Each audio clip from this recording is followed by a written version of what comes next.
Bienvenidos una vez más a nuestro canal de YouTube Purito Perú, igualito que tú. Damos inicio a nuestra secuencia de chismecitos de la farándula 2021.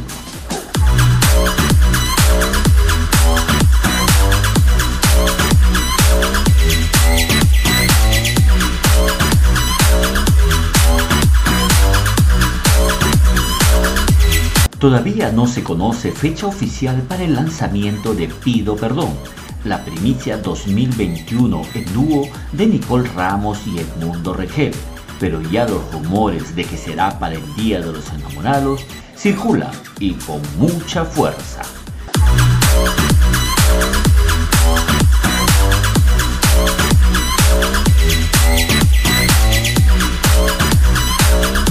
Purito Perú tuvo acceso al audio en versión remix de la canción que ambos cantantes interpretan, versión que ya está circulando por redes sociales y que a continuación ponemos a su consideración, gracias al DJ Jonas.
La música no tiene fronteras. Vaya nuestras felicitaciones a estas dos grandes voces del folclore peruano y boliviano que unieron sus voces. Pero no se vayan, que aún tenemos un poquito más.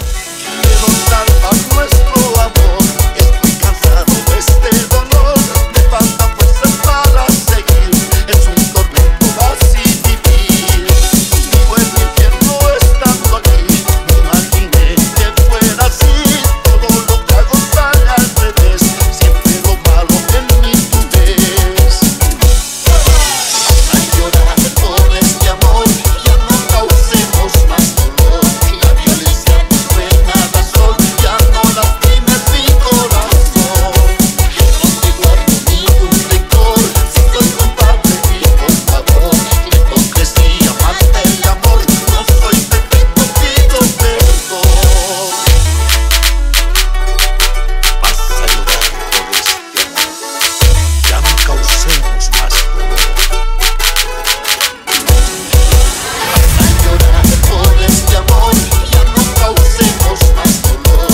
Suscríbete, déjanos tu comentario y activa la campanita para más novedades. Soy Eduardo Chacón y espero que nos acompañen en un próximo video.